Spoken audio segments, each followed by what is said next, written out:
Okay, we are live. Good evening. Welcome.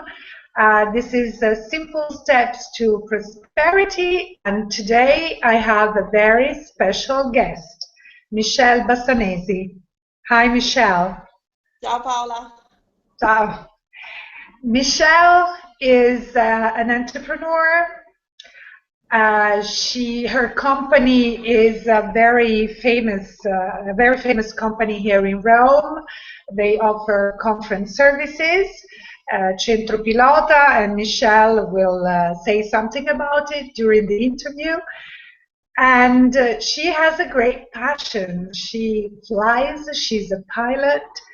And to me, Michelle is a woman that really embodies her beliefs and her passions.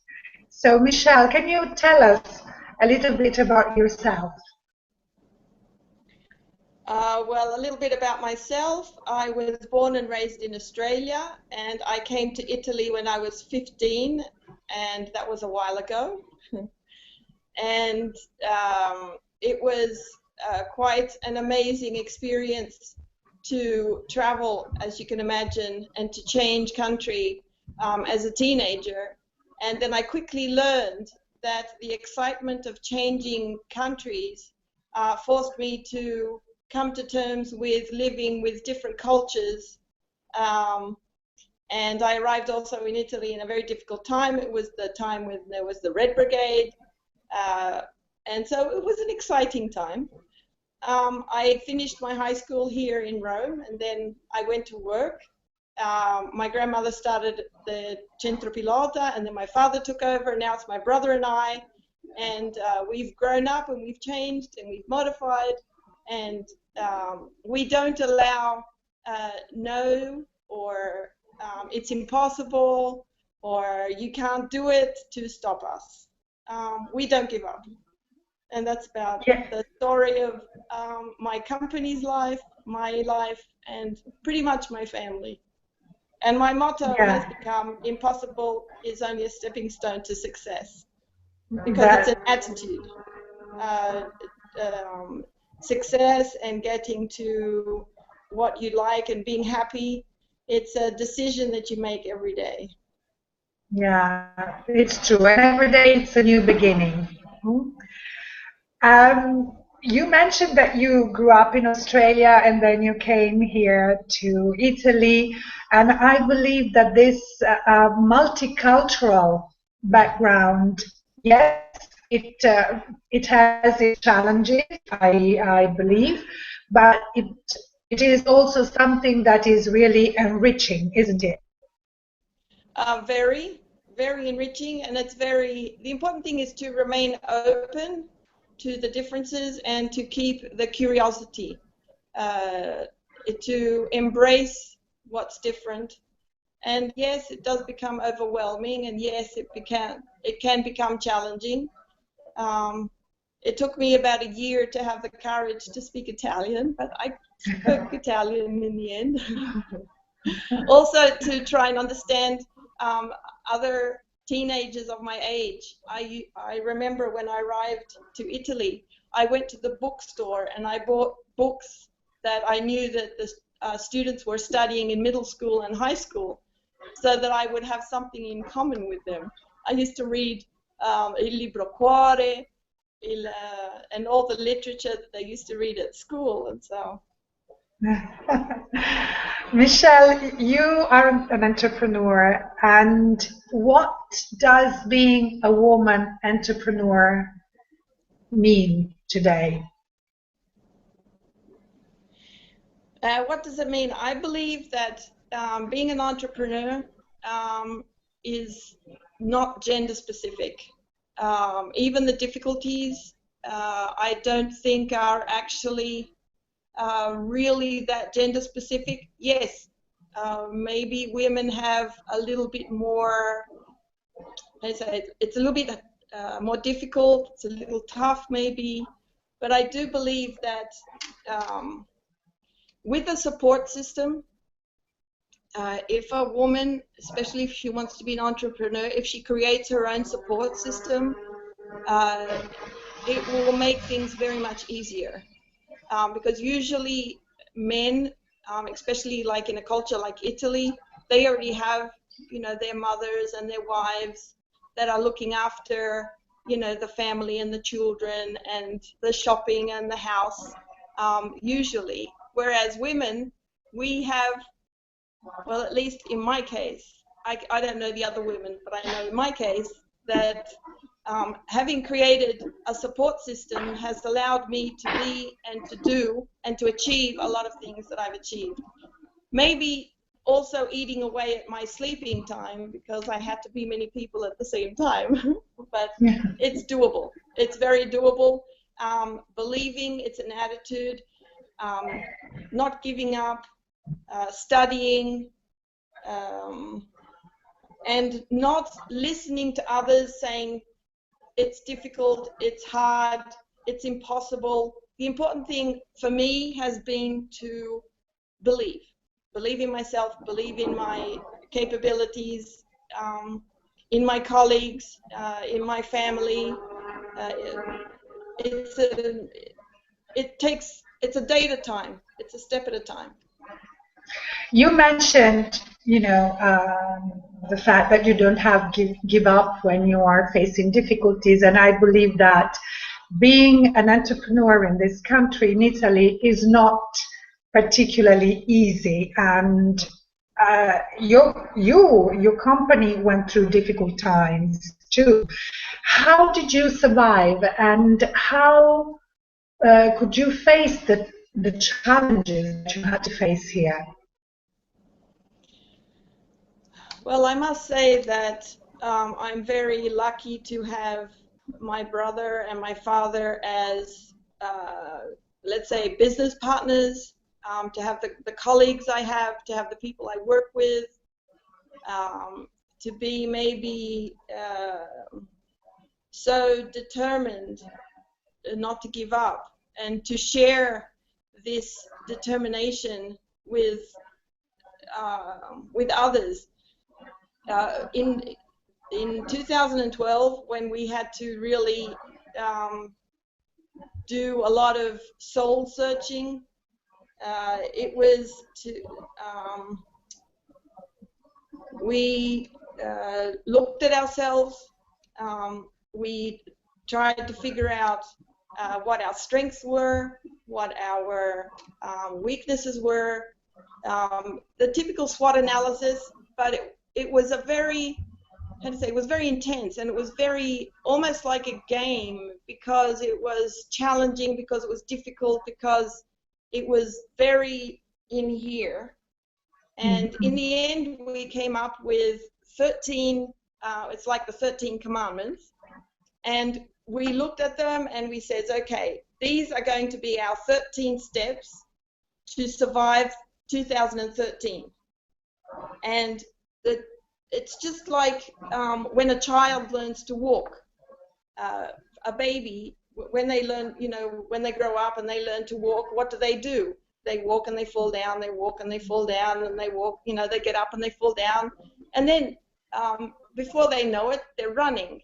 And it's pretty much the same when you have to change, or when you have to work harder or modify or decide that you're not going to give in and you're not going to give up.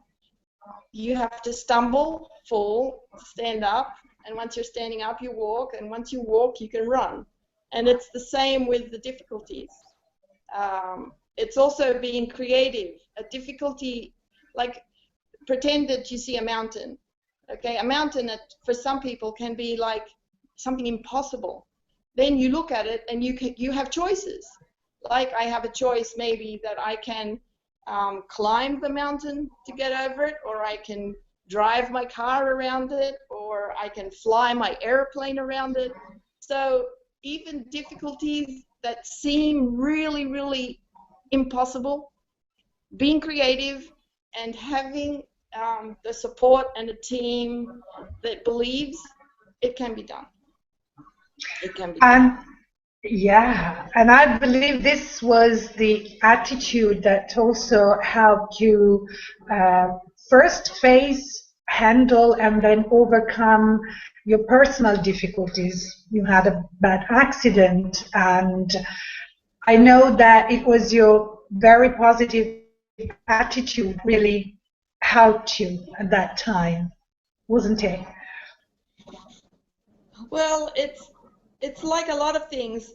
You hear a lot of people say, "Oh, that's too hard. That's too difficult. Oh, how can you do it? Oh, no. Oh, you had an accident and you have hurt your legs and you have hurt your back and you will recover just a little bit, but then you will have to walk with crutches." And then I believe that one mustn't listen to the people that are outside. Listen in the sense to see what's going on, but if you believe and if you go your way, I don't know why, I don't know how, but there is a lot of strength and a lot of power in believing that you can do it. And a lot of times it's just it feels a little bit like walking in the dark. But then you realize that as you walk in the dark, there is light, and so you don't, how do you say, it's not really that you're going in the wrong direction. It's like everything opens up and you're going in the right direction. Yeah. When I introduced you, I said that you embody your passions, and you have a very challenging passion, that is the passion for flying. You're a pilot. So how did you first discover that you had this passion? Well, I discovered that I had the passion when I was 6, that I got very excited about seeing the first man on the moon, one small step for man and one giant leap for mankind. And then I was thinking about it and realized that it was, they were always saying man, one step for man and for mankind. And it's like, well, I'm a girl. I don't know, maybe girls don't do this. And then I put it aside for many years. And then I was going through a bad, emotional period, turmoil, when I was about in my 30s. And I went to visit a friend in America, in California, and he was learning how to fly. And he said, well, why don't you come here? And I'm sure that, in California it's sunny and I'm flying, so why don't you come and see what flying is like? And I said, no. You know what it's like when you don't feel good. So I went there, I visited anyway, and we went flying together. And once he got his instructor certificate, he took me flying, and it's like, oh my gosh, I can do this. This is so good. And so I went back to Rome, and I said to everybody, okay, guys, ciao, I'm out of here. I'm going to learn how to fly. I'm going to be a pilot. I must have been about 38 or something when I said, I'm gone. So I was away for 6 months. I went to California. I learned to fly. And then this was back in 2000. And I've heard many times, oh, why at 38 you're starting to fly? Oh, that's impossible. Oh, why? It costs too much. And it's true. It's difficult. Yes. It costs a lot of money. Yes. But believe me, if it's where you need to be, opportunities open up. I've been blessed with having won a lot of scholarships and having been recognized. My passion to help young people to realize their dreams, to achieve whatever it is they want. If I can do it, that I'm a little person, imagine a young person. They have all their life. So the passion was just realizing that I could do it. And it was a big lesson, because imagining that, just by listening to words or listening to other people saying, oh, only those people can do it, or that. And then you realize, I can actually do this. I can actually do this. And so it's like, yay! Yeah, you create your own limitations. Yes. No, It's no, all, I didn't yeah. create my No, not limitations. you. I mean, it was a general you. I mean, it's us. We create our own limitations, and it's all here. If you believe that you can do it, you can do it. I mean, there's no limitation. Maybe there are obstacles and things that you have to overcome, little challenges, but if you want, you can achieve it at any age. This is what I preach. Absolutely, absolutely. Age is not a limitation. I mean, if you discover that you can, follow your passion at 38, or that you can reinvent yourself following things that you like in my case, when I was 50, if we did it, everybody can do it. That's exactly right. And I know that I have my plans. I already know what I want to do when I grow up. So when I grow up, I want to fly jets around the world, and I'd also like to be an airport executive. When I'm 85, I know I'm going to be a commercial helicopter pilot, and at 105, I'm going to write a book. Oh, yeah, your memory, your bio. Maybe my bio, or maybe the bio of all the people that I know that have been successful, yes. Oh, yeah, yeah. I said it's a challenging passion, and I don't think it's pretty easy to become a pilot as a woman.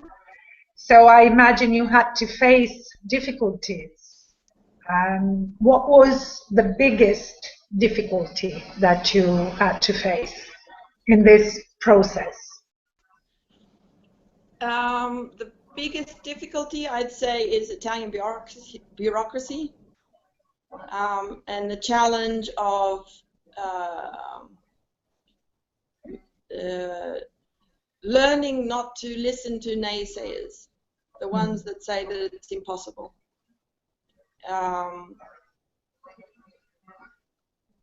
It's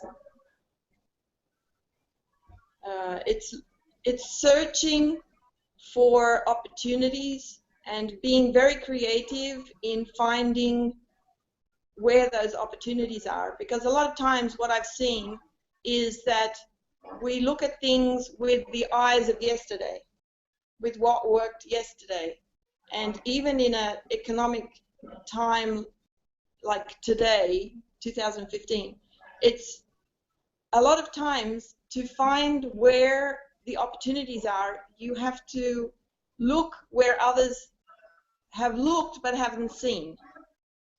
They haven't seen the opportunity window, and they haven't been creative to find their their road, or had the courage to just try to do it. Okay, it's difficult. Okay, a lot of people haven't been able to do it. Okay, it's expensive. There's a lot of okays. Yes, but I'm going to try. I can't fall out of last place, so I can only be in a better position than where I am today if I try. Oh, yeah.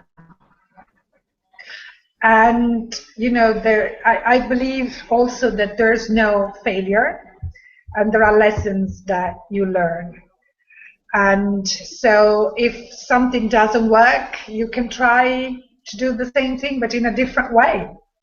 Absolutely. You learned your lesson, and you apply what you learned to the new way of doing things. That's one of the things.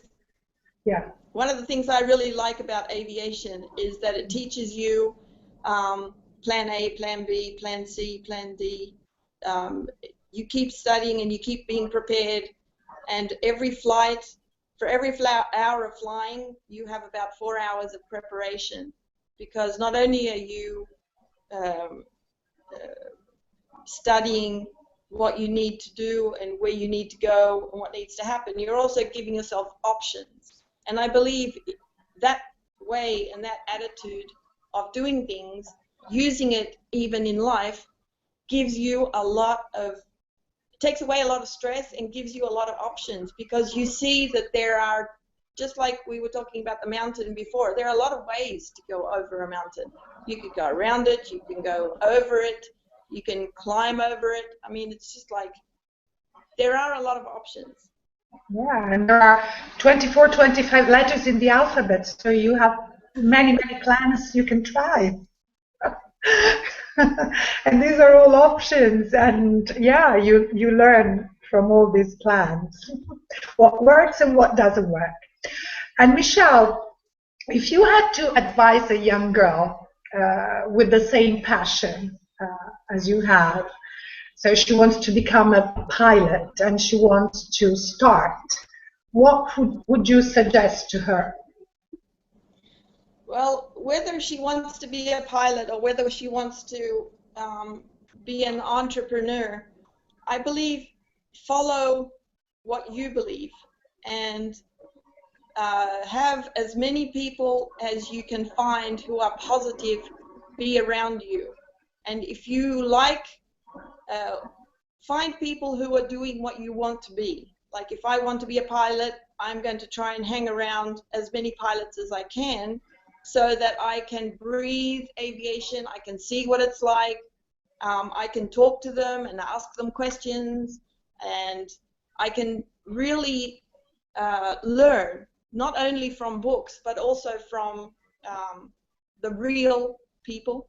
And also, if I want to be an entrepreneur, try and how to say, hang around people who are better than me, who are successful, who have already some of the answers, and be curious and ask questions. And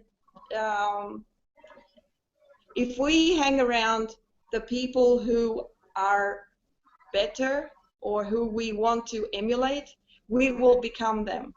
We, in a way, we're a bit like monkeys. We become who we stay with. So if we have to choose 5 people to stay with, let's choose the 5 people who are going to teach us how to grow. Yeah, and if we all find 5 people that teach us how to grow, we would have a very fantastic society because everybody will be growing. And there will be nobody saying no. That's true. That's really true. And I was thinking while you were speaking that you mentioned the fact that you have to surround yourself with people you can learn from. So continuous learning, this continuous education, a continuous improvement is also very important in life. There's no end to learning and to becoming better and better, isn't it?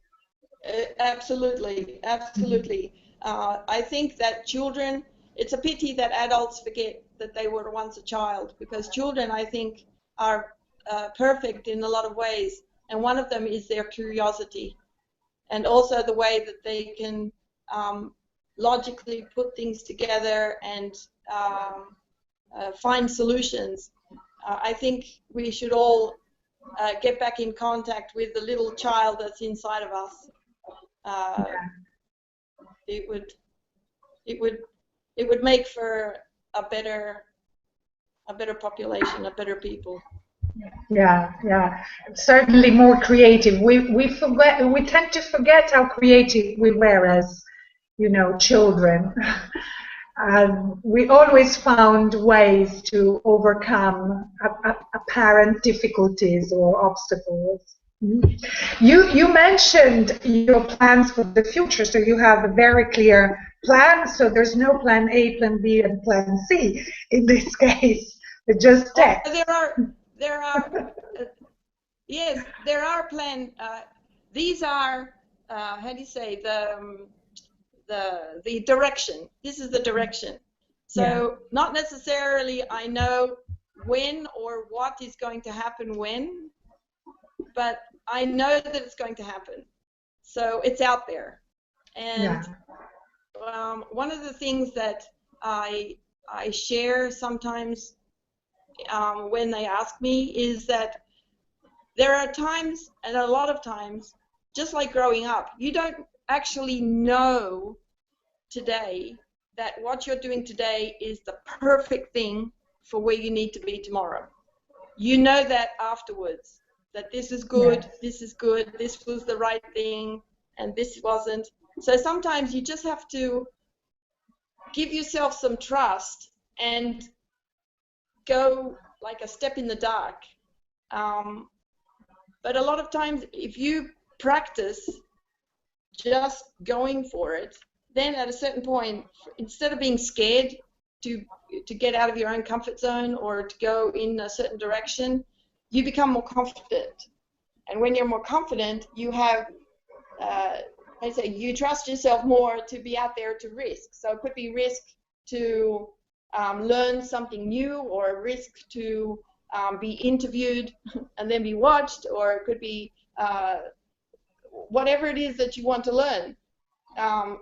Not all the time you know what the result is before. You can visualize it. You can visualize it and say, okay, I would like it that this happens. But you need to wait.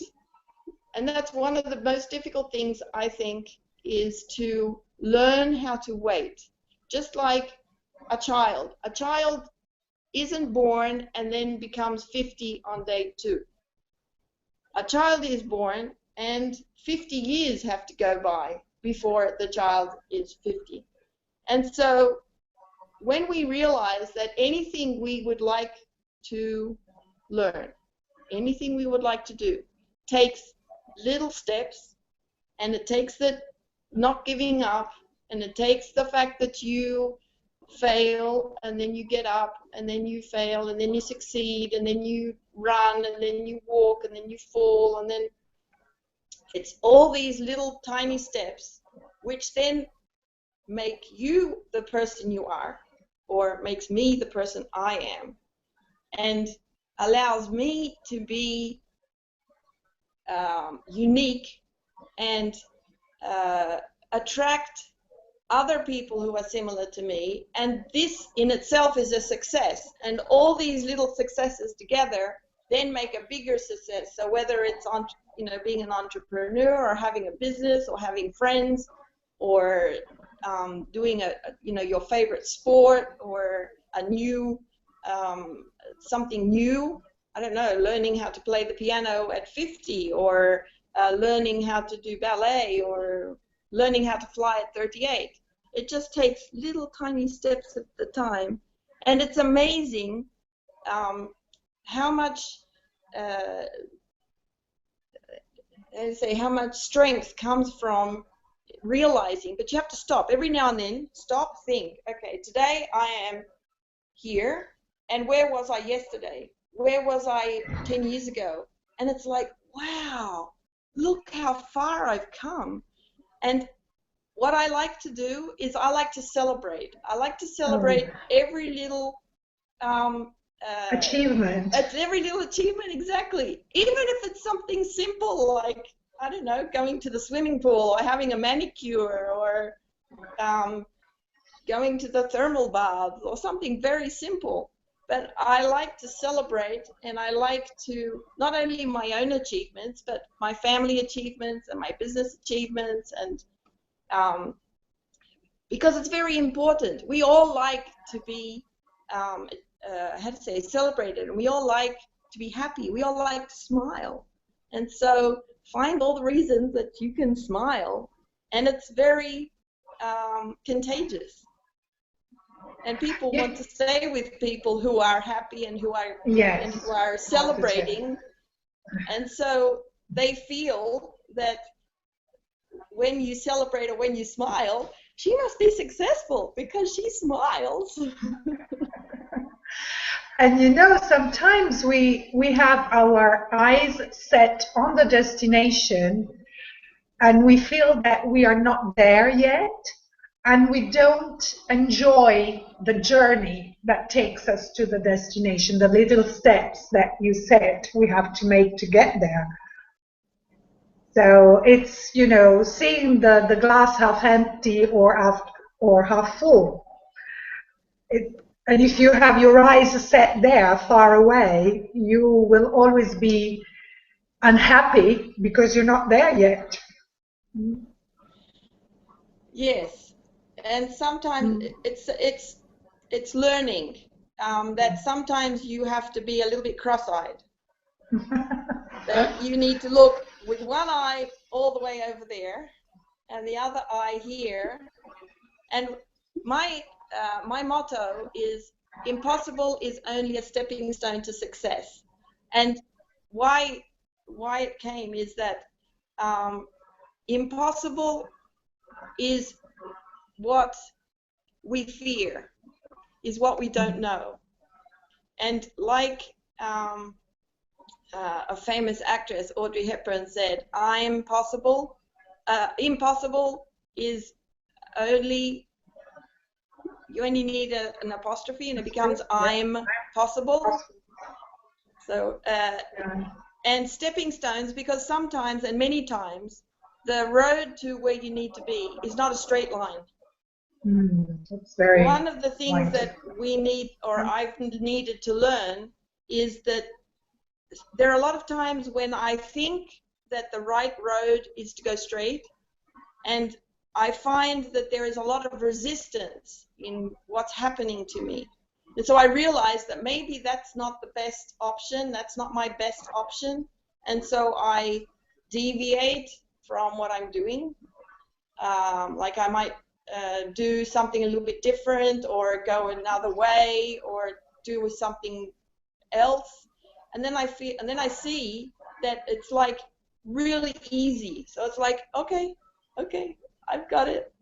And so it's all a learning, and that's why I believe that all the difficulties are just little stepping stones, because they help me stop, realize that it is one step at a time, and if I can actually do those one steps at a time, then everything's possible. Yeah. Michelle, what was your biggest professional challenge? My biggest professional challenge. Oh, I'd say as an entrepreneur to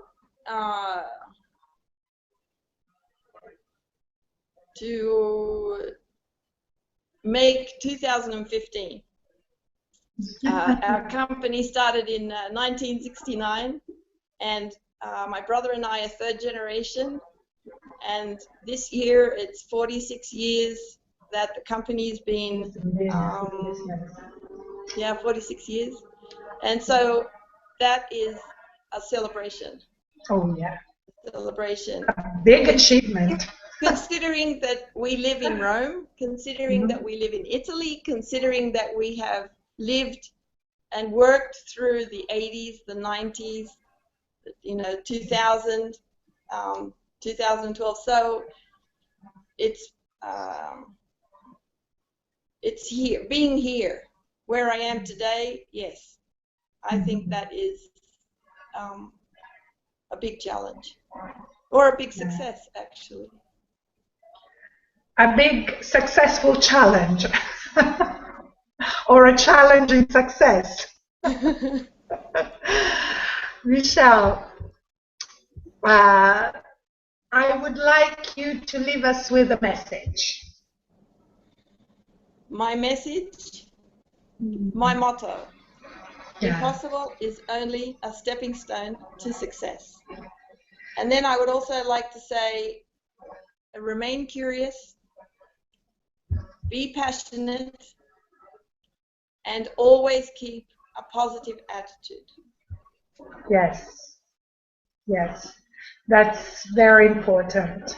That's very important. And always remember to learn from, your little and big challenges and your everyday experiences, because they are enriching anyway. They are very enriching lessons. You learn a lot about yourself, about others, about situations, and this helps remaining curious too. Michelle, thank you so much for being with us tonight. Thank you for sharing your story, your experience, and your passion. And I would like you to tell our audience where they can find out more about your company. So your website address? The website is eventservices.it. Yes, and they can reach you on LinkedIn too, where they will find a lot of things about yourself and your interesting articles. Yes, absolutely. Yes, Yes. yes. So once again, thank you, Michelle. And if you have questions for Michelle, you can send them to info@projectprosperity.com, and I will forward them to Michelle, who will be happy to answer your questions. I will be very happy. Yes. Thank you very much. Thank you, and thank you all for watching and staying with us. And see you very soon. Bye-bye. Good night. Bye. Ciao, Michelle.